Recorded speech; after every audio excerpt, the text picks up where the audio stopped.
Gaston Bachelard narra en su libro La poética del espacio una serie de ensayos sobre la relación entre la imaginación poética y diversos aspectos de la experiencia humana. Y mediante estas distintas temáticas, él busca entender la relación del hombre con el mundo. Nos describe entonces el proceso de la fenomenología, es decir, un estudio de los fenómenos lanzados a la conciencia, buscando en cierto modo ignorar el análisis racional que normalmente le atañe a la psique del ser humano cuando se busca ser entendida, y más bien busca comprenderla desde su principio generador, es decir, su integración en sí. Describe cómo ésta vive por imágenes y cómo hay espacios que simplemente no pueden ni deben ser percibidos como objetos, sino como una experiencia. Nos habla de cómo el alma tiene un lenguaje y casi con un tinte místico nos describe aquellas experiencias de las imágenes aisladas en cualquier situación que para el autor, todo aquel que las haya experimentado debería poder comprender cómo éstas no pueden ser explicadas con simples analogías racionales, sino como parte de una experiencia sensacional completa. Es así como Bachelard nos habla del hogar como un análisis del alma humana, de cómo se entremezclan los recuerdos e imágenes de cualquier casa en la que nosotros hayamos vivido o que hayamos experimentado. Es a través de la mezcla de elementos sensoriales como la luz, la sombra, el calor o la grandeza, aquello que nos cobija y permite sentir protección, una donde el humano puede soñar en paz. El capítulo séptimo, de suma relevancia, se titula La miniatura, donde Bachelard identifica a la miniatura con un albergue de la grandeza, una puerta estrecha que abre el mundo. Analiza luego la casualidad de lo pequeño, en tanto ese efecto es la conmoción de todos los sentidos, en particular el auditivo. La miniatura representa desde este prisma de apreciación una ontología de lo invisible y lo inaudible. Es para él una verdadera demostración de lo que significa la imaginación, y en ello explica que no porque sea miniatura desvaloriza su significado, puesto que aquel, igual que aquel profesional de geometría, podía ver los mismos problemas en dos figuras iguales en forma y distintas en escala. Aquel quien realmente sueña no se le hace pequeño ningún espacio. Es entonces la miniatura una de las moradas esenciales de la imaginación, la miniaturizante más que la únicamente natural. Es aquella que le permite al humano ser feliz y vivir en su realidad deseada, así sea por un tiempo limitado. Es su manera de librarse de la cárcel, de aquello cotidiano que no le permite ver más allá de donde está de pie. Y por otro lado, como dicen en su libro, el mundo es mi imaginación y poseo el mundo tanto más cuanta mayor habilidad tenga para miniaturizar.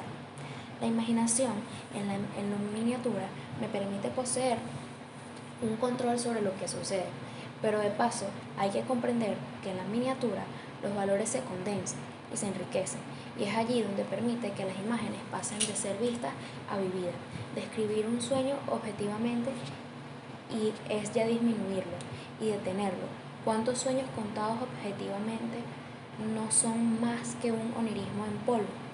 Con esta cita, el autor nos permite apreciar la relevancia de lo vivencial e inexplicable de una experiencia.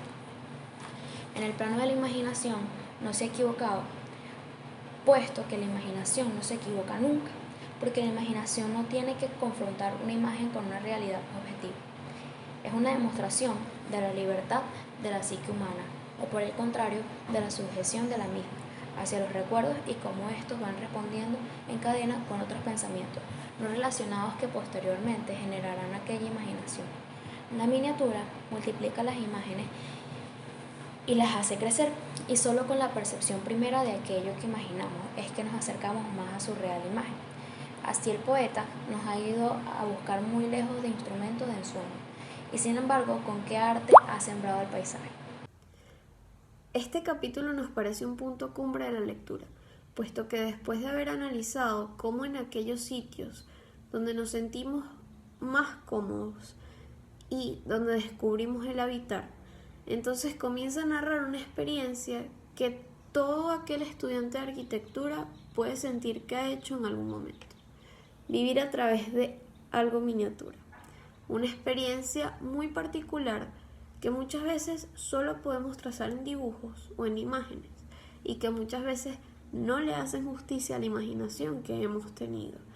Pero es aquel momento preciso de la imaginación en que el diseñador obtiene, como vimos en la lectura anterior, la forma kaniana o aquella forma preconcebida de un proyecto. La miniatura nos permite a nosotros diseñar como si fuéramos ella misma.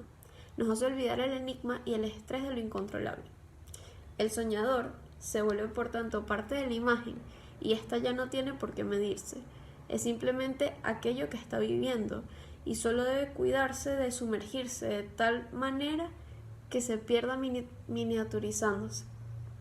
Nos permite apreciar cómo a nivel sensorial, cómo las cosas más mínimas pueden significar un cambio dramático en una situación y además cómo pueden significar la matización de los sentimientos.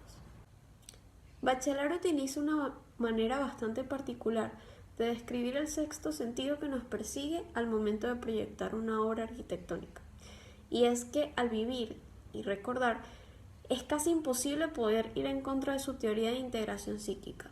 Los recuerdos y la imaginación pueden no obedecer al tiempo euclidiano al 100%, pero sí generan en nosotros mapas de sensaciones que nos llevan a quedarnos anonadados y recordar ese momento por siempre, puesto que la única manera de poder transmitir esta vivencia a alguien más es a través de la inmersión emocional y experimental completa de aquello que el observador atravesó al ser protagonista de esta escena, siendo un grabado de vivencias particulares que permiten al consciente individual y colectivo crear un concepto de aquella imagen.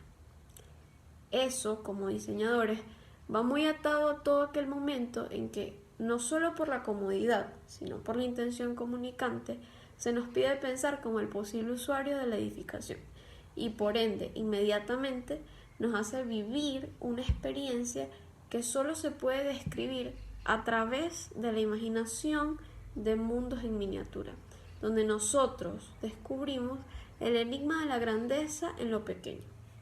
Esta materia para nosotros significó un cambio radical de cómo veamos el proyecto arquitectónico, puesto que ya no proyectamos simplemente con los conocimientos de los semestres anteriores y querer cumplir una función específica y no entender para qué funciona un edificio más allá de el objetivo escrito en papel. Pero a lo largo de todo el semestre, mientras fuimos transcurriendo análisis y leyendo libros y viendo cómo distintas personas estudiadas analizaban los proyectos arquitectónicos y la manera en la que se acercaban a ellos, nosotros también pudimos apreciar que el proyecto arquitectónico no solo se basa en 4 paredes y un techo, sino que se basa en mucho más allá, se basa en una experiencia y siempre va a haber como una razón más de simplemente una función, objetivo específico en un planteamiento arquitectónico. Es algo que bien sea por una razón inconsciente, consciente o una intención comunicante que está desde el primer momento planteada, siempre va a regir un proyecto arquitectónico y cómo el diseñador se ve influenciado por muchos más factores que un simple mandato de cumplir objetivos. Es una experiencia completa que necesita ser valorizada como tal y que sin ella probablemente no experimentaríamos la arquitectura y la vida de la manera en la que la hacemos.